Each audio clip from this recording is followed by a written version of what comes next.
Get on my level.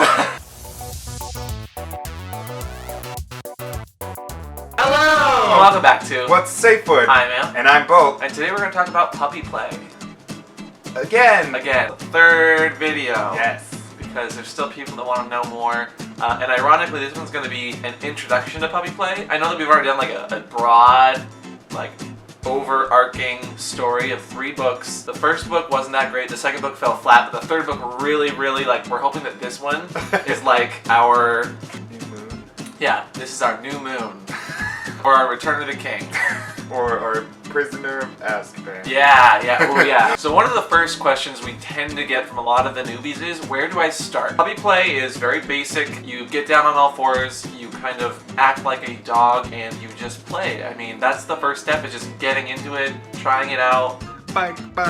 Another thing people do when they are first starting out and finding those puppy things is they go online and they look for those moshes and they go to bar events and they find those local groups and organizations that do the puppy thing. When starting out, a lot of people also turn to dating apps, which are great ways to find new people. Apps like Recon are kink-oriented. People go there looking specifically for kink. Scruff is a great one for gay men who are looking for other scruffy individuals. And FetLife, while very straight-oriented, also has a gay community, and there are tons of puppy groups that are visible there. I personally started on Recon when I started doing kink and puppy play, and I found a lot of really reliable people there. And he got me introduced to it. So it's through friends and through the internet. That's how you find people. Social media like Facebook has a group called Puppy 101. And a group called International Puppy Play, Puppy, and Furry Pride. Those are both great groups to get into. All you have to do is join it with your Facebook account, and it's private, so no one else will see you posting in it besides the people that are in that group. Twitter is also a really active place for puppies.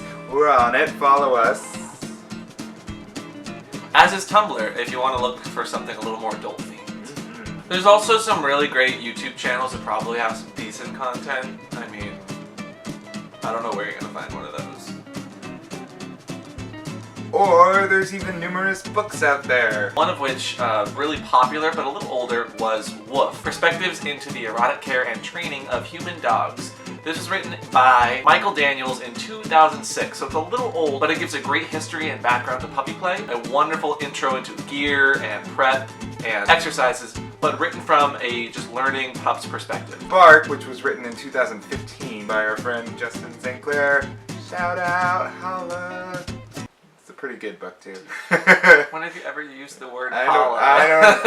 don't. When did I get all pumpkin spice latte? There you go. You've always been a pumpkin spice latte, though. Let's be honest. Yeah, I have. You were singing Taylor Swift at karaoke tonight. You cannot get more white girl. In the past 10 to 15 years, puppy play has really just like exploded in popularity. While Woof was more of a like training book and introduction, Bark is like the perspective of where it is now. And both are available in paperback as well as Kindle versions. Finding a local paw group is also a great way to start. A paw group is a Pup and Handlers group, and most major cities have them. So like Seattle has C-Paw, there's Van Paw, there's PDX Paw, there's NYC Paw, there's NOLA Paw. NOLA Paw, there's Paw, my dad. Pup Achilles even made this awesome map on MapPad, which we'll link right here in my hand, that shows all the major groups in the North American region that he has. Click it right there. Yep. It actually has some international groups as well. But any group that we know of is likely on that list, and so if you're looking for a group near you, I would check it out. Websites like anypups.org, seriouspup.net, leatherbrody.com, mrsleather.com, and squarepegtoys.com are all great sites for resources for puppy play, as well as gear that we recommend. Finally, approach puppy play like any other kink. Be open-minded and don't be quick to judge. Also, have fun. Puppy play is about getting into a different headspace, relieving that stress of the day, and just having a good time. For a lot of people, puppy play is about gear. So we just want to lay out the basics that we think anyone that's getting into puppy play should think about.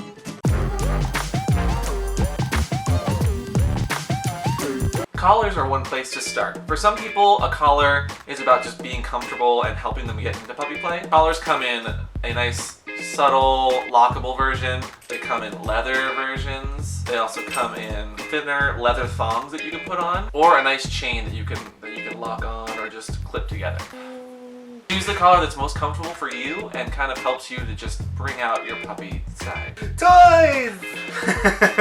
These things can really make the puppying out experience super fun, and a lot of people are so into it, and they can entertain you for hours. Literally hours.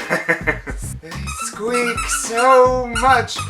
We totally recommend soft things that humans can bite down on because humans have human teeth, not dog. And also be aware that some dog toys are not made for humans. They have plastic things that make us sick.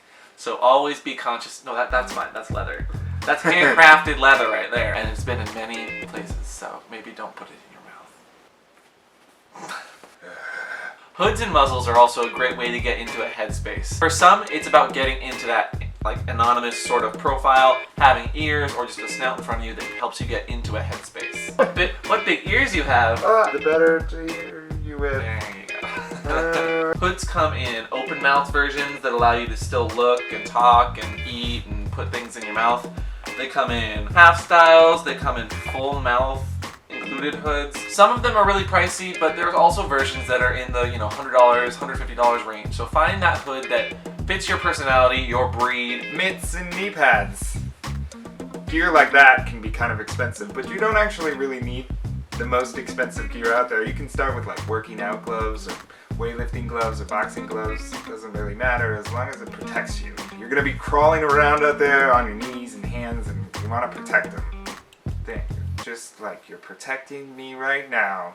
For some puppies, getting into that headspace is also about having a tail to wag. They come in insertable versions that go in the butt and belted versions that you can attach to a belt. So if you're not comfortable putting things up your butt, you can put the belted version on like a tail harness that goes up and down, or these actually, you can adjust it. Whoa. So the tail's left and right like this. So you can put it through any sort of belt that you have. I'm more partial to the belted ones because you can just take them on and off really easily. For footwear, we recommend anything from socks to really flexible shoes, like wrestling shoes or boxing shoes.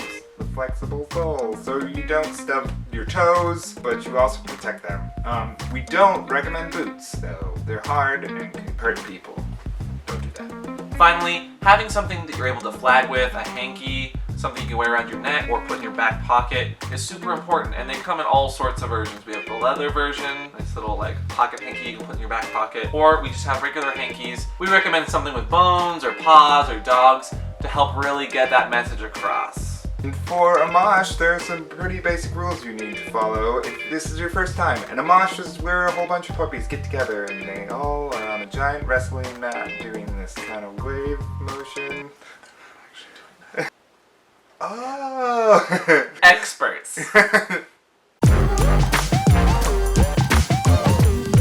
First off, wear protective gear. Wear the gear we're talking about. Puppy mitts, puppy paws, something for your knees. Wear appropriate gear, something that's not pointy or sharp or could hurt someone. Especially with things like mitts that have belt buckles or pegs on them for locking. Those can be really, really painful if someone gets caught by it. Approach a puppy at a mosh like you would a normal dog. Put your hand out, let them sniff it. If they growl, back away. If they wag and act excited, approach. Don't pull on a puppy tail or collar. Regardless of the tail being inserted or not, that's still inappropriate. And painful. Ask to pet a puppy that has a collar on. It's just respectful. Take breaks when needed. You'll get exhausted. And along the same lines, when you're taking breaks, hydrate yourself because you're losing a lot of sweat that you don't even realize. And when I say hydrate, I mean like water. Don't. Pee's not really that good for you. This is good info. Yeah. Be mindful of toys in your mouth. Be aware of your teeth. That can be painful if you have a hard toy. And also, be wary of germs because no one likes kennel cough at all. Never come to a mosh when you're sick. This has happened before at big moshes and everyone got strep. It's awful. So don't come to a mosh sick, don't come to a mosh with any scrapes or open cuts. Make sure you are healthy. Ask before feeding puppies treats because some puppies have allergies. Scritches, pets, all those good things are totally recommended. Nudity is not recommended in a public place. We recommend covering up all those inappropriate places. A note for handlers, treat this like an actual dog park with puppies. Be respectful, be appropriate, approach puppies properly, and pet them nicely. Finally, have aftercare essentials, band-aids, ice packs. Anything you might need to treat a puppy afterwards. Cuddle buddy.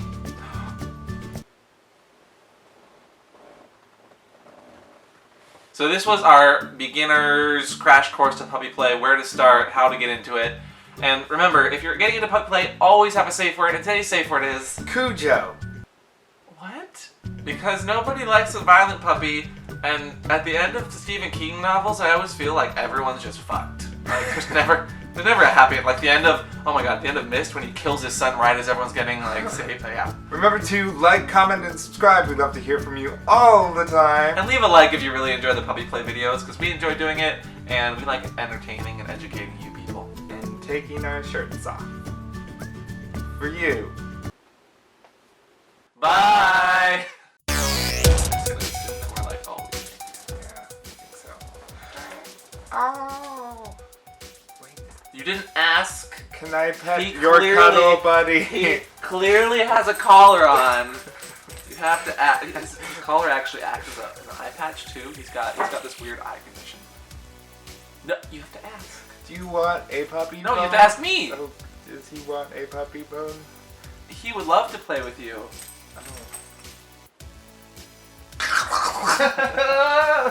Cujo!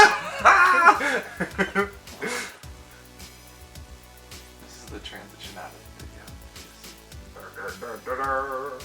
Whoa!